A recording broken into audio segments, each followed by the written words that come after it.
Muli isang pagbati at welcome sa ating Module 6, no? So, walo ang ating module and this is now Module 6.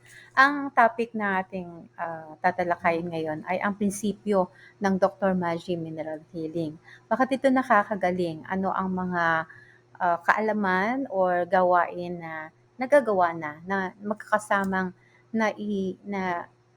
ginagawa at naging prinsipyo ng Dr. Maggi Mineral Healing. Aside from repleting the healthy mineral state of magnesium in the body, ang pH balance principle ay kasama dito sa mineral therapy ng Dr. Maggi. Magnesium acts as a buffer to balance the excess acidity or alkalinity. There's also this mineral electricity. Combining lipid acid and metal mineral in water produces biomineral electricity. Then, number three is crystal healing, growing crystals on the skin using mineral solution to achieve healing at the cellular level. Achieving earth frequency using minerals sprayed on the skin is aligning the body in the earth frequency. That's why we say this is also a way of earthing or grounding. Then there's this hydrogen medicine combined with magnesium or use magnesium as a tool to induce hydrogen. Magnesium in water has the potential to harness the hydrogen medicine effect.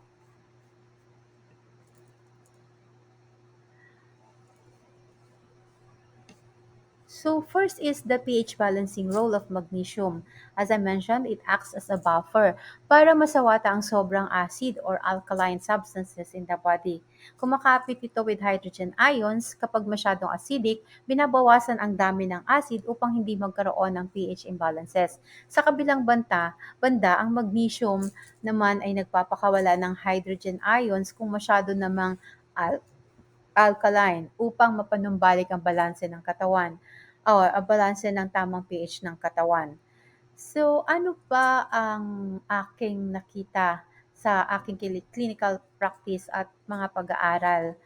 Ang magnesium ay nakita ko na nakakapag-balance talaga ng pH. For example, for a patient who is suffering from arterial blood gas test, no? Na nagsaad doon na merong metabolic acidosis. Ganyan din naman kung merong metabolic alkalosis or respiratory acidosis or respiratory alkalosis. Ano yung difference nun? Ang difference nun ay kung ano ang nag induce or pinanggagalingan or nagiging sanhi kung bakit mayroong mga imbalances.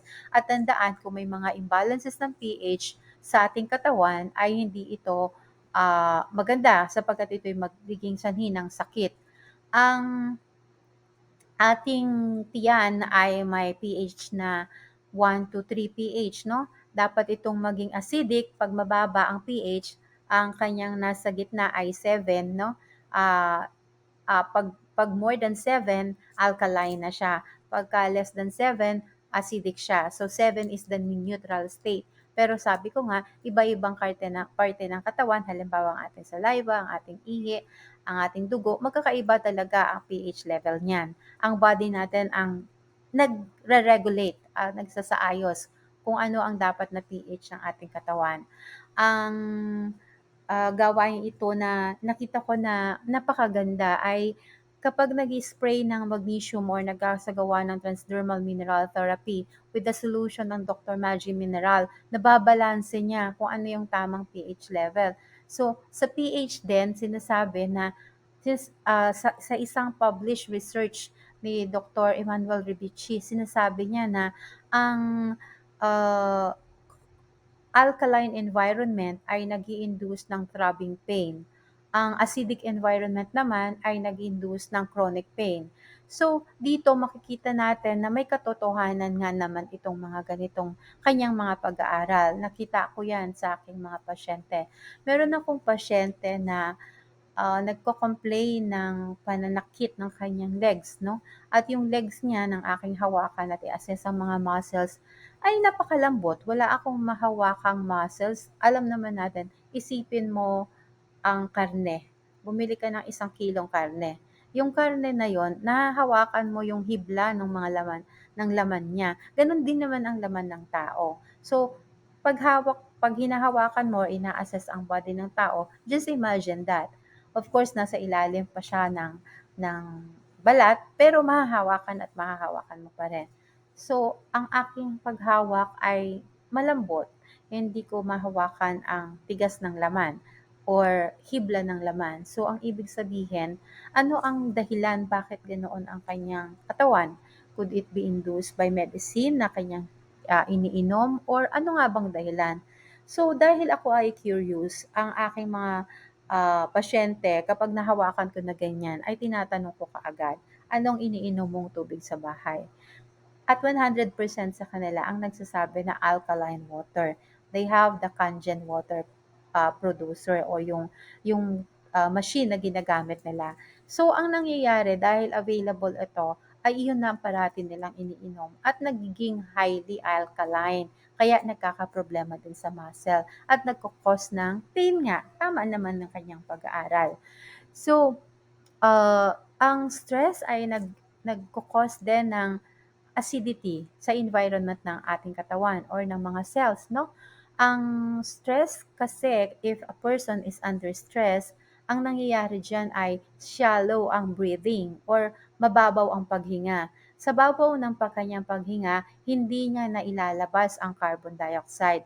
Itong carbon dioxide na dapat na ilalabas ay nagkukos din ng acidity sa ating katawan. So, dapat yang tandaan. Kung kayo ay under pressure, isipin nyo lang na huminga ng malalim at ilabas or i-exhale ang carbon dioxide at kayo ay marerelax. So that basically is the principle for pH balancing. When we spray the minerals in our skin, it creates this homeostasis of or balancing pH in the right amount.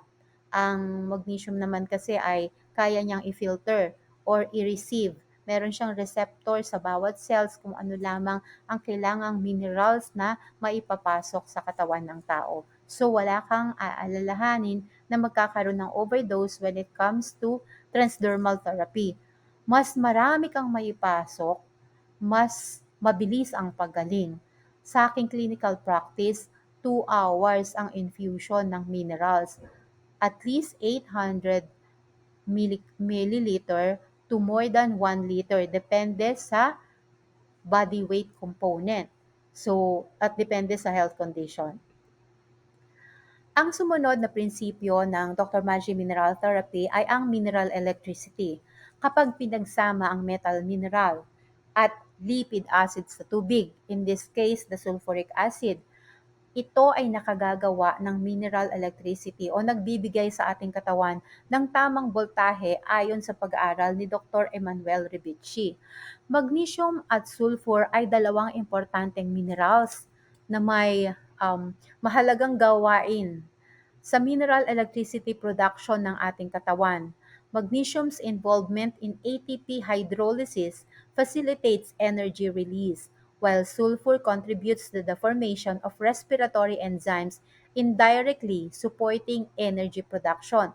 Sa pagsiguro na may tamang supply ng mga minerals na natural ay nakapagdudulot ng malusog na pangangatawan. O, paano nga yun? Kapag ka daw ikaw ay may metal mineral, in this case, this is magnesium. Magnesium is a metal mineral, remember that.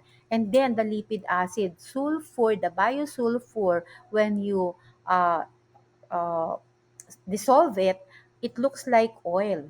Para siyang oil. And then, when you combine this in water, it became what? Mineral electricity. And in our body, since 62% tubig yan, pag pinasok mo yung magnesium at yung sulfur sa katawan natin, ay talagang power. Kaya nga pagka nagte-therapy, ay para kang na-charge. So it's like a cell phone na when you charge is 100% full battery, no?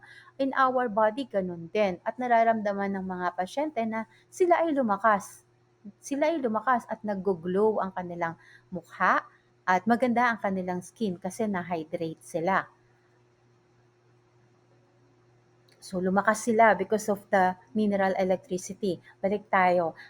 'Di ba ang ating katawan hindi naman nakasaksak sa kuryente kagaya ng TV or ichina-charge na yung battery yung nagpapatakbo. Itong ating katawan, ang mineral ay nandodoon sa loob ng katawan. Ang ating puso at iba pang parte ng ating katawan ay ang ating central nervous system ay siyang nag-maintain ng mineral electricity ng katawan natin para tayo ay magkaroon ng bukod sa carbohydrates na pinagkukunan ng energy or ang paggawa ng adenosine triphosphate ay katulong, no? Katulong sa pagkakaroon nito, pagkakaroon ng energy ng ating katawan. Katulong ang tubig at ang mga mineral nga na aking mga tinuran. Ang ika-4 na ba tayo? Ay ang crystal healing. Ang mga pagsasaliksik ay nagpakita na may mga crystals when exposed to an electric field generate piezoelectricity. Ito ay tumutukoy sa kakayahan ng crystals na gumawa ng electrical charge kapag nilagyan ng pressure sa pananaw. Sa pananaw ng pagpapatubo ng kristal sa balat, ang kaganapang ito ay makakakuha ng lakas para masimulan at maibalik ang cellular energy na makatutulong sa pagpapagaling ng cells. Ang pagpapatubo ng kristal sa balat ay nangangailangan ng solusyon na may minerals kasama ang magnesium, calcium, sulfur, oxygen, hydrogen at nitrogen. Ang bawat mineral ay pinaniniwalaang may angking kagalingan. Ito ay tutubo sa balat matapos ang 10 hanggang 15 minuto dahil sa init ng katawan. Mayroon ding tinatawag na earthing or grounding. Ang earth frequency is 7.83 Hz. When you do the mineral therapy, the Dr. Magic Mineral Therapy, ay dahil ito ay isang mineral, you are basically achieving the same earth frequency. Achieving earth frequency using minerals sprayed on the skin is aligning the body into the earth frequency.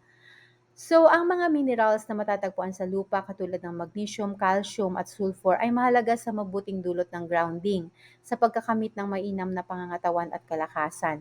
Ang mga minerals na ito ay sumusuporta sa mga pangkalusugang gawain ng katawan, earthing but also supports various bodily functions.